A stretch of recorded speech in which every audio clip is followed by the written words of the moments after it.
Hi there, my name is Toby and today I want to continue with my Aether Physics series. And today is quite exciting. I want to share with you a design, an idea for a free energy battery. It's a real idea, so please bear with me. Essentially, it's a permanent solid state battery. You just get electricity permanently coming out of it. It's a real thing. Just like we've got a magnet here. This is already a free energy machine. A magnetic field is permanently coming out of here. It's permanently, I've got two magnets. You can feel the magnetic field permanently.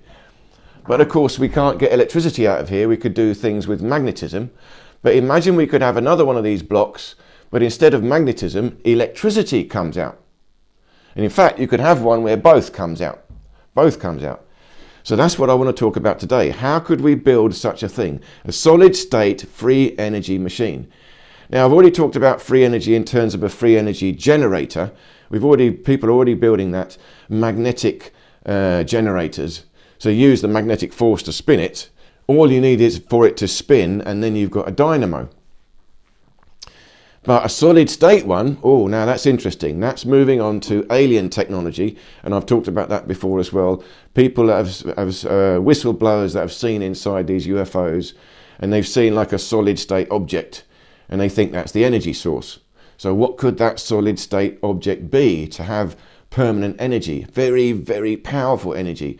Incredible quantities of energy come out of it that we can't imagine, because to power a UFO requires massive energy that we cannot create it. You know, we can't create that. So how have they done it in a solid state block? Well, this is maybe how they've done it. I'm going to explain it to you today. Now, the first thing you've got to understand about the ether is potential energy. Potential energy. And modern science talks about potential energy, but they talk about it in all different ways. So if I lift this rock up, it's got gravitational potential because it will fall down. But if I have a battery, you've got an anode and a cathode, they're separated. This has got electrical potential energy. But I'm saying to you that all potential energy is the same. It's just potential. It's not energy. When it manifests, then you could say, oh, that's electrical. When this one manifests, you could say, oh, that's gravitational. But even something like an elastic band, if I stretch an elastic band and hold it, it's got potential energy. You can call that elastic potential energy. But it's still the same potential energy. It's unmanifest, only potential. Only when I let go, then you could say, oh, that's elastic potential energy. So the ether is always the same. The same unlimited, infinite potential manifests into these different types of energy. But actually, these different types of energy are all still the same energy because they come from the same unlimited potential, abstract metaphysics. It's only potential, it's not actual. No energy has happened. It's very deep, very difficult to get this. And I'm trying to explain the whole of physics all over again from the perspective of ether. You have to start again. So I'm trying to explain 10 years of physics in, 10 hours. It's a big deal. I don't think anyone else is trying to do this. But this will answer all the questions modern physics has got, all the paradoxes. This will answer it all. But they have to scrap what they're doing and start again. They have to let go of the model they've got and start again with a new model. So I'm trying to explain how this new model will cover everything. So once you can understand the ether is potential energy, and this potential energy is created by geometry. It's always geometry. Gravitational potential is created by geometry. I have to hold it up here. That's a distance, that's a line, that's space, that's geometry. A battery, I have to hold the anode and the cathode apart. That's a distance, it's a line, it's geometry. In an elastic band, I have to stretch it apart. That's a line, that's distance, that's geometry. Geometry is abstract mathematics. It's relative. relative to 2 points. It only works between the 2 points. It's totally relative. That is abstract. Metaphysics. The ether. Again, very difficult to get wrap your head around that. And that is the same. Electrical, gravitational, elastic, or anything else you could think of. It's still pure potential. But it is a limited potential created by a limited geometry. But once you understand this principle, the ether, the total ether is unlimited, infinite potential. And that will come from a point, a single point. That is a black hole. A black hole is a single point. It's not 2 points. It's not a geometry. It's gone to an infinitesimal geometry. So a black hole has got no geometry. It's gone to infinite geometry, or rather infinitesimal geometry, a point. Now when there's no geometry or infinite geometry, that is now the pure total ether. And that is where energy will manifest from nothing. That's what we got, a black hole. Literally, it's infinitesimal. Matter is collapsing in to nothing, but also matter is emerging out. A neutron emits, a black hole emits neutrons. If you don't know that, you can look it up. Astrophysical jets, or galactic jets, they're called. So that comes from a point. There's no geometry. And that is where you want to get free energy. Free energy has to come from a point. Otherwise, it's limited energy. A battery is limited because it's based on the geometry of these 2 points. Gravity is limited because it's based on the geometry of those 2 points. Elastic band is limited. It's based on how far you can stretch it, 2 points. Now, unlimited will be point source. And that's tricky because, again, in a magnet here, we've created a point source. The magnetic field comes out from a point. But of course, it's not unlimited. This is a small point-sourced energy. A black hole is far more powerful. But nevertheless, this is still a point source. But what you've got really here, again, I have to explain this in another lecture. Although this is a magnet, this is really point source electrostatics. Point source electrostatics will produce magnetism. Again, this is so deep. I'm explaining it step by step. But now let's move on to what I've got to talk about today. I've got to talk about piezoelectricity. Because in order to create a solid state battery, you're going to be using piezoelectricity. And piezoelectricity, put very simple, comes from crystals. When you squeeze a crystal, here I've got a crystal, if I squeeze the crystal, it will create an electric charge across it. It will create an electric charge across it. And then if you put a wire, you've got some electricity. So as long as you can squeeze the crystal, that's how the potential will stay there. The potential will stay there. It's just permanent. As long as I can squeeze it, electricity will come out. Now, so that's interesting. That essentially is free energy. But again, it's free energy based on pressure. So that's still limited. Depending on how much pressure I can apply to the crystal, that's how much energy I can get out of it. But nevertheless, if I can maintain continuous pressure, we'll get continuous electricity coming out of it. And this goes back to ancient, I talked about it in my lecture on electroculture. If you can have a big crystal, say a big crystal, here's a massive one, and I could put a massive heavy rock on top of it, crush it and hold it. Now permanently there'll be an electrostatic field. A static field will be created from that crystal. I've created a charge coming out of it. And if you have that in a garden, then that creates an electrostatic charge, and that helps everything grow.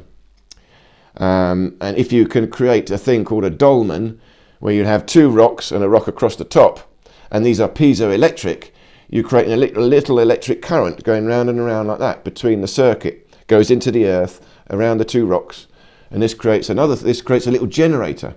Not only have you got electrostatics, you've got a current. You've got actual energy moving as well. And it'll be so slight, you'll be able to, a big one, you'll be able to register something. A small one, you won't register it, but it's still doing something. The potential for this to happen is still there. Remember, it's potential energy. When you create the geometry, you're creating potential energy. And it's limited to the substances and the size of it. But nevertheless, the geometry creates the potentiality. And the potentiality is in the ether. So still just geometry like this, although you've not got no electricity, it's still creating an etheric effect, a potential effect. And that affects the life force. The life force is that potential energy. Again, very deep. I talked about it in the last lecture on epigenetics. The geometry of a human body creates the potential energy for life. But the geometry is abstract metaphysics. Again, very deep. But let's carry on with what I'm saying about piezoelectricity. It comes from pressure, i.e. crushing, squashing the molecules. Now, you see, in a magnet, it's atoms. It's to do with geometry. We have to get a particular atom that has got a strong magnetic atom. So a particular atom is going to be good for that. So here we've got neodymium, particular atom. Then, so that atom in itself is a particular atom that will have a particular geometry, which will give it a particular magnetic effect. Then you have to put the atoms in a substance. Then you have to line them all up. You have to align them. All the atoms got to go in the same alignment. So that again is geometry, putting them in alignment. So geometry creates this effect called coherence. When you've got coherence, this all becomes one big magnet, a point source magnet, and there's a little point in the middle where the magnetic field emanates. So trillions of little magnets become one bigger magnet, and you get an amplification effect. That's why it's so strong. That's coherence. And the same in a crystal. A crystal, the atoms are already locked up, but they're locked up into molecules. It's got to be a molecule now. It's got to be a molecule. So the molecules, which are different atoms, creates a geometry in itself. The atoms have their own geometry, but then two different atoms or three different atoms create a molecule that in itself has its geometry. But the molecules in a crystal are now all locked together. They're stuck. They can't move. So when you crush it, the molecules are all stuck together. The actual molecular structure has to move. And because you are moving the molecular structure, that is what's creating the dynamic, the potential energy. It's in the molecules. Again, I'm going to explain it in more detail. But just so you know, a normal substance, something else, like a lump of wood here, I can't squeeze that and get piezoelectricity because the molecules are not so tightly locked together. The molecules can move around each other a bit. So you're not affecting the molecular structure. You have to affect the molecular structure to create piezoelectricity. Again, it means you have to change the geometry on a more fundamental level. You have to change the geometry in a molecule that will create a potential, i.e. a static charge, a static potential, which can be released with a wire, become electricity. But crystals, again, because they're all locked together, it creates a coherence effect. So when you crush the crystal, all the molecules crush, they all create this potential, so a massive potential is created across the whole crystal. Again, it's a coherence effect. You get multiplicative effect. All the little molecules create a charge, but they all work together and they all come up and create a big charge. And in fact, it will be a point source electric charge. Point source. Because of coherence. Just like a light will pass through a crystal, and a laser needs a crystal, because a crystal, again, is the coherency of the molecules or the atoms. When the light passes through or vibrates them, they all vibrate together in coherence. Then you get a multiplicative effect of light, and it will pass through in the particular geometry of the crystal. Again, you're creating a point source light, coherent light. When you crush the crystal, you are creating point source electricity, point source electrostatics. Now, again, I've got to explain this again. It's a bit more complicated than that. It's not complicated, but it's harder to understand. Really, what you've got in a magnet is point-sourced electrostatics. Point-sourced electrostatics creates magnetism. And what you've got in a piezoelectric, when you crush a crystal, is point-sourced magnetism. Again, I have to explain this a second time, but point-sourced magnetism will create electrostatics. It works like that. They always come together. You've got electrostatics and magnetism, and you play with them. Electrostatics is created by geometry. Well, electrostatics creates geometry, but geometry will also create magnetism. It all goes together. I'll come back to that. Let me tell you about my design. Now, we've got to draw some pictures. I'll explain to you a bit more how piezoelectricity works. Then I'm going to explain the design, and you should all understand it. Okay? Even if you can't understand this esoteric ether theory that I'm talking about. At least bear with me, this model, you should be able to understand it. So let's draw some pictures. Okay, so let me explain to you piezoelectricity. So this is not exact. I just want to explain the principle of it. Say you had a molecule. So you have one atom in the middle like this. And then you had different ones. So it's got to be like this. You might have three-sided pyramid. And they're connected like this. Now this molecule, again, I'm not saying what it is or what the atoms are, it doesn't matter. But this molecule now is in perfect balance. But notice it has to be asymmetrical. You need an asymmetric geometry. See this, a pyramid, three-sided pyramid. It's asymmetric. It has to be asymmetric. It won't work with a symmetrical one. Because now if you were to crush this, you see, if you were to apply pressure between the top and the bottom, you crush it down this way, what happens is you're changing an asymmetric geometry. At the moment, this is perfectly balanced. This might have a net, say this has got a net positive charge, these have got net negative charges. Again, it doesn't work quite like that. I'll have to explain this in more detail, but just say like this. So now, and again, the molecule is so strong, the actual atomic forces are so strong that when you push down on this, they will not collapse inwards. They cannot go inwards. In other words, it will not stay the same shape and just get smaller. Because these connections are too strong. What will happen is, when you push down on it, it will change shape. They will move. These will move out. You see, these will move out. And this one pushes down, but because this can't move, this big one will go down. Do you see? In other words, the distances between the atoms has to remain the same. So over here, what you'll have is this one has gone down. These ones have gone out further to the sides, like this. And the one in the middle has gone down to here, behind it. So in other words, what's happened is these distances are still the same. They're still the same distance. You can't change this. But the geometry of this thing has changed. It's changed now.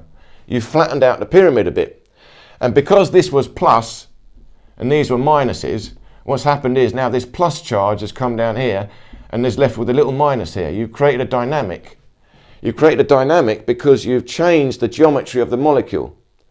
It doesn't want to be like this. It has to be like this.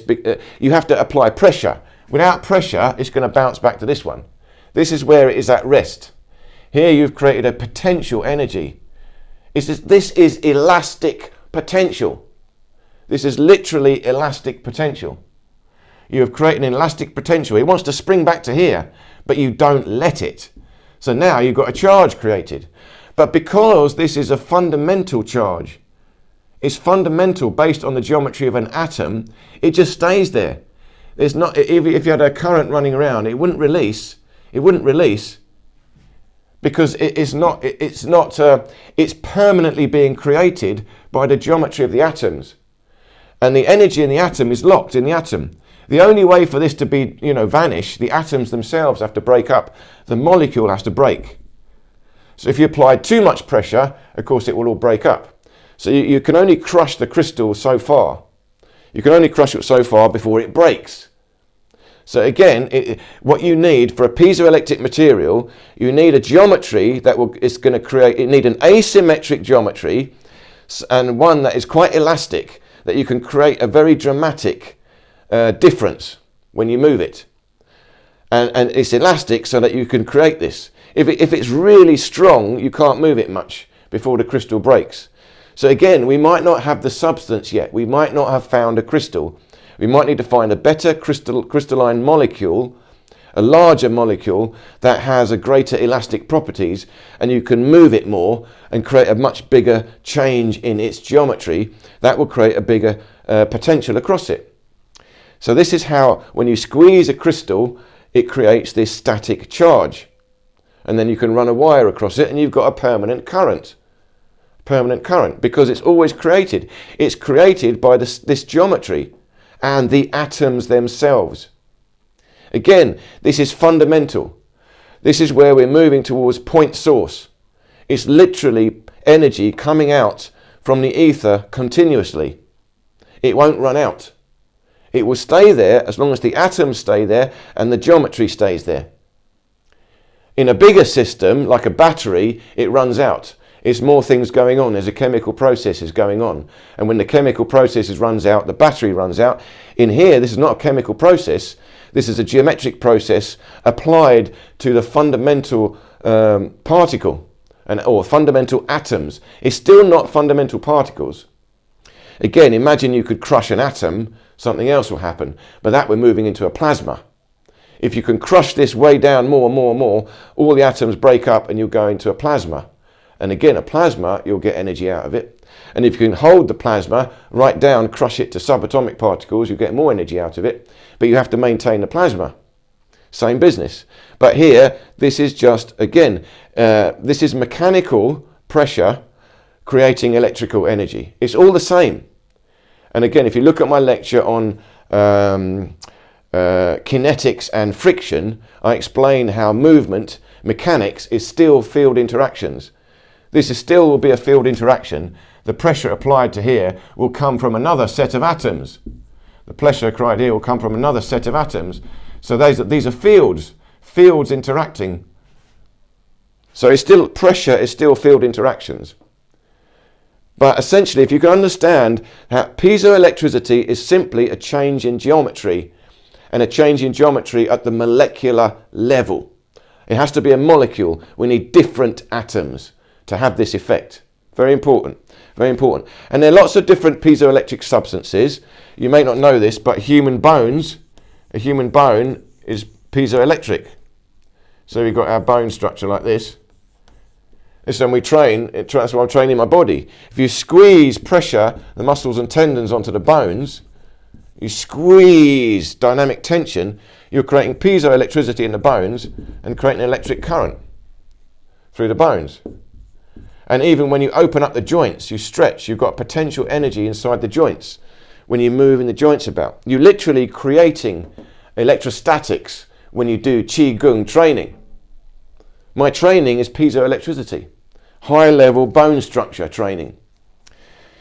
But how do we create a battery? So now you understand what piezoelectricity is. We have to change the molecular structure, the geometry of the molecular structure, and hold it there. Well, now let's look at electroculture again. Now, okay, first of all, imagine this. You could create a big crystal. A big crystal. Now, we would have to create this. Natural crystal, the molecule structure is a little bit, they've got different planes. So they created this structure, but it moves about a bit, all different angles. You would have to create a perfectly aligned crystal such that all of the molecules are lined up in the geometry in the same way. So in other words, the geometry of all the atoms becomes one big pyramid like this. They all have to line up. So when you squash the top of the crystal and the bottom of the crystal, it's like you're squashing one big pyramid. You see, this is a coherence effect, just like a magnet. You have to have all the geometries of all the molecules lined up in the crystal so that it becomes one big geometry. And then what you've got, and a geometry, again, this is what you've got to understand. A geometry is a shape. A shape is magnetism. So when you put pressure on this shape, essentially you're creating point source magnetism. You're pushing it towards the center. Point source magnetism will create electricity. Actually, it doesn't come out this way. It come out this way. But so this is point source magnetism. Again, it's the other way around, hard to understand. But if you can understand coherence, think of it this way, all these little pyramids become one big pyramid, but you would have to create this crystal. It has to be man-made, and you'd have to crush it in this direction. You know, if you crushed it sideways, it won't work. It's got to be this way. But if you could do such a thing and create a massive one, very big one, again now, and then you could have, then you say you put that in the ground. So you have a big crystal and you plant it in the ground like this, and you put a big weight, a heavy weight on top, big heavy rock, and it's in the ground. And now this applies pressure to it. This will create an electrostatic field. Electrostatic field. That means, and again, so this is electroculture. If you had this in your garden, the plants would grow. Again, you have to look at my previous lecture on epigenetics and my lecture on electroculture. But this is a very simple electroculture. A crystal with a weight on top of it. And this is what I said in that lecture, a dolmen. A dolmen is essentially that. A dolmen is two big rocks like this on the ground, and a big heavy rock across the top. And if these rocks were piezoelectric, you know, granite or some amount of crystalline substance in there, again it would be random crystals, not brilliant, but a certain amount. Then you have a heavy weight going down on this one, heavy weight going down on this one. These two create electrostatics, but that means you've got electricity. You'll have electricity flowing through into the ground. Not only will you have an electrostatic field potential, but you'll create a bit of a current. Now you've got a generator. You've got electrostatics and magnetism, movement. And then all the plants grow well. You've got energy. This is an energy generator. But it's also etheric. It's a geometry, a massive geometry. And this massive geometry creates this electrostatic and magnetic effect. But now, that's the natural one. Easy. Here's the technology now. The technology. Imagine if you could have one of these crystals. Man-made, perfectly aligned crystal. So all the pyramids in there are perfectly aligned. And you can have another one over here. Okay, same thing. But the pyramids in this one are the other way up. You put it upside down. Oops. So it means this one is a pyramid like this, upwards pyramid. This one is a pyramid like this, downwards pyramid. Now they're on the ground, and you put a heavy weight across the top. But actually you don't put heavy weight. What you do is you put a sheet of copper. A sheet of copper. Or maybe gold. Gold will be better across the top. Then on top of that you put a very heavy weight. Very heavy weight. So what would happen? What would happen? Already you've got the pyramid this way, so you'd have a plus at the top, say a minus at the bottom. This would be the other way. You have a minus at the top, plus at the bottom. What you've created here now is electrostatic potential, but you've got a gold wire across here. The weight has to be on the top to create the piezoelectricity, but now you've got a conductor. So these two are going to jump across, and then it will go through the earth. This will create a massive potential to pass through the ground. And this will create a massive electrostatic and magnetic effect. It will create electricity in the earth. And this will be very powerful for electroculture. But let's take it one more level. What would happen if I put another sheet of gold? It's got to be gold because gold is the best conductor. And we're talking about a massive amount of electricity now. Because these crystals will be very powerful. We haven't got this. This is all theoretical. But then you have another sheet of gold beneath it, and beneath that you have to have a very big, heavy rock. Because, of course, we want a massive pressure. And the earth is soft. If you put this on, the whole thing will sink. Yeah, so you lose some of the pressure. You need a massive, heavy rock underneath so that when this presses, this one does not move. The bottom one does not move. And now you've got a conductor at the top, the conductor at the bottom. Well, what's going to happen now? These are permanent electricity. You're going to have a massive electric current passing around this. Massive current. It will be a closed circuit going round and round and round. I wonder what would happen. I wonder if the gold would even melt. But of course it would depend on the amount of pressure you could put on the crystals. But if you could build this already is a static generator. A static generator. You've created a spin of electricity. Now, how would you get any electricity off that? You would need a resonator. You would have another, let's say you have a light bulb over here, a light bulb. Here's the light bulb. And then what you'd need is you'd need a coil of wire at the end of the light bulb. Coil of wire. And again, this is Tesla's wireless power transfer. Tesla's wireless power transfer. But this coil of wire has to be balanced, has to match the geometry of this energy. You have to work out what the frequency of this is, and then create a coil of wire that will resonate with this frequency. Then this bulb will light up. This will be a generator providing free energy for this light bulb. And then you could have others, anyone, any more. Create another little circle, power your mobile phone. You have a smaller one here, and that could power your smartphone. Here's your smartphone. So you've got a permanent free energy generator. And not only that, it will be an electroculture. This will be good energy. Plants will go around here. You could sit near this. You'd get electrostatic fields off it. It'll be good for you. Again, you'd have to work out the dimensions of all this, the weight of all this. Serious engineering has got to be done. This is just an idea, but the principle of this, I think, is correct. This is ether physics. So now already I've essentially created a permanent solid state generator, but it's got to be massive. We need massive crystals to do this. Huge bits of gold, sheets of gold. So again, now you can look at what ancient technology was, ether technology. It's simple, but very powerful. You don't need much for that, what I just described. Now, let's talk about the solid state battery. Now we're getting more advanced. If you could understand that you need a crystalline substance, you need a crystalline substance to create piezoelectricity. So imagine you've got a sheet of crystal like that, and inside that you've got the molecules lined up this way. So you've got the pyramids this way. That means you've got to crush the crystal up and down to get an effect.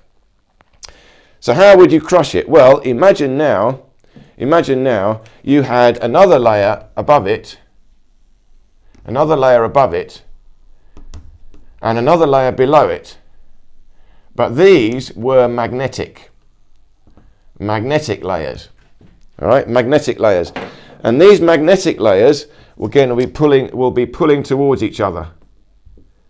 One pulls down, and this one pulls towards it this way.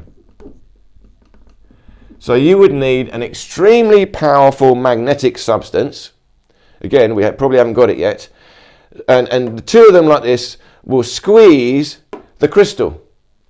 Now that's doing it all by itself. That's already solid state. A solid state electrical generator. This will generate a potential across the top and the bottom from this piezoelectric crystal.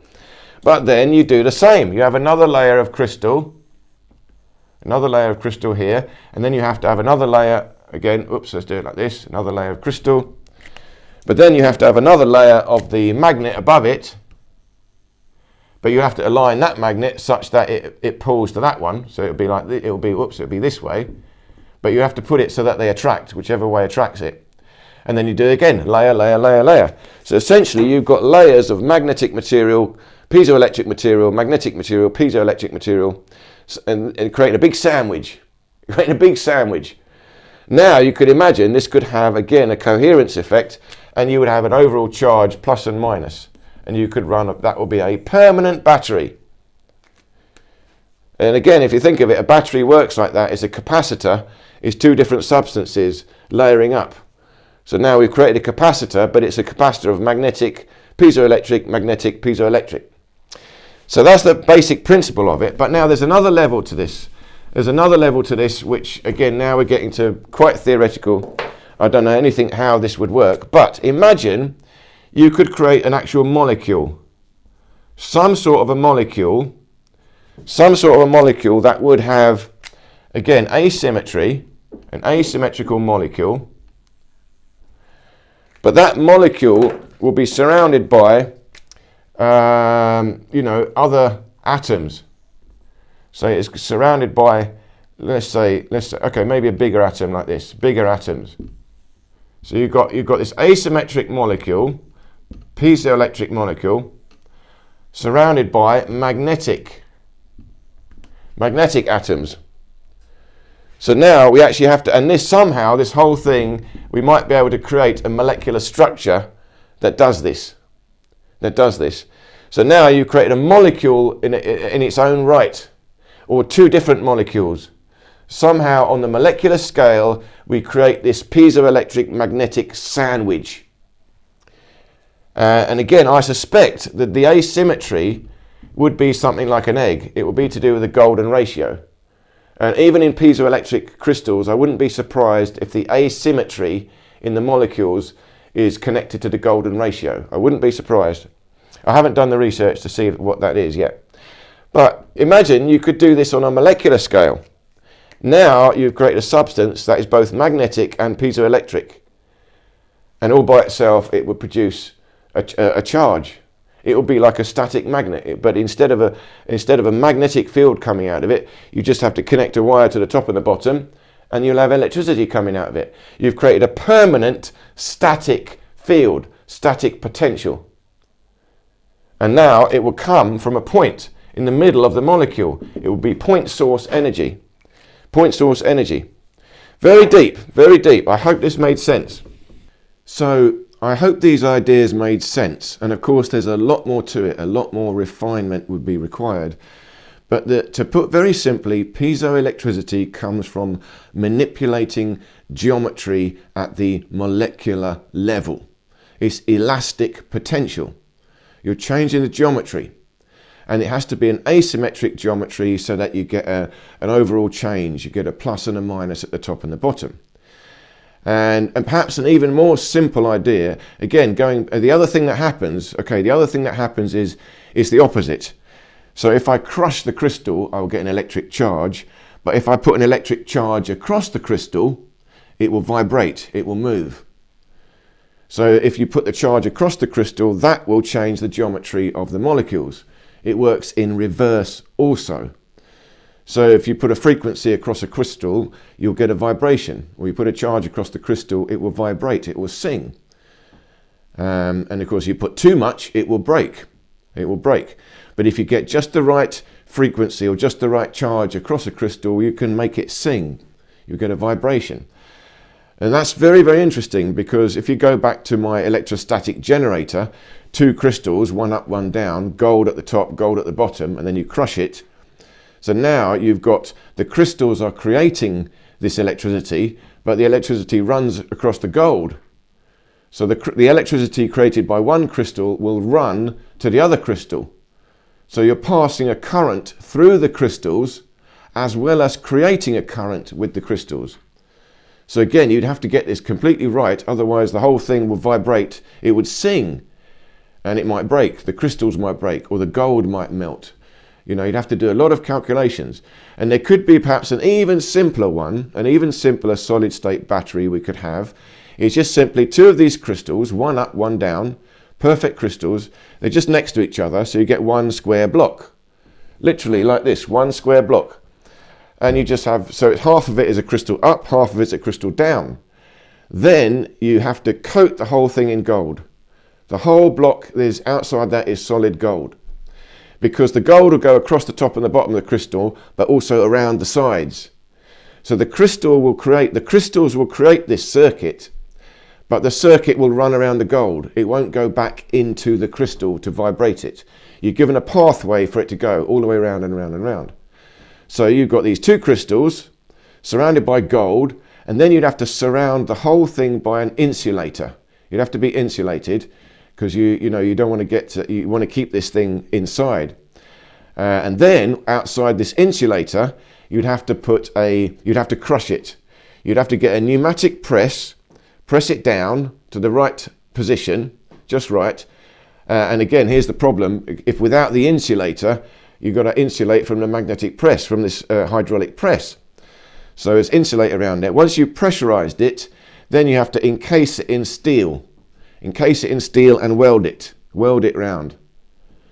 So now what you'll have is a steel block welded, held under massive pressure, And that inside that has got an up-down crystal creating a little circuit spinning around and around the gold.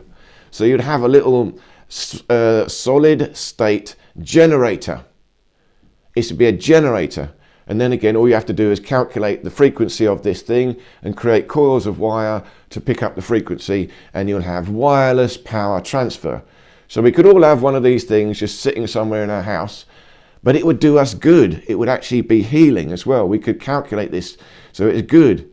The whole house will fill up with powerful electrostatic fields, powerful magnetism moving. It would have a vibration to it that would do us good. What is it? It's just a crystal surrounded by gold, surrounded by an insulator, surrounded by steel. It's so simple. This is ancient technology and futuristic technology. It's not difficult stuff, but the difficulty arises in the mathematics, the calculations, the proportionality, the frequencies, and of course the difficulty arises in creating a piezoelectric crystal. But I think we make man-made crystals now all the time, so it's not a big deal to make a man-made perfect crystal in alignment.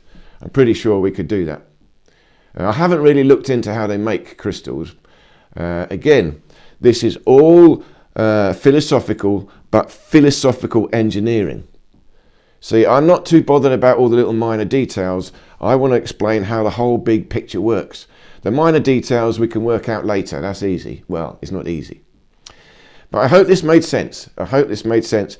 Please do leave me any questions or comments below. And sometimes the comments delete. It's not me. I never delete a comment. So you might write your comment on the notepad and then copy and paste it, just in case it deletes, and then you can do it again. So thank you so much for listening, for your time, and I hope to see you in any of these other videos here.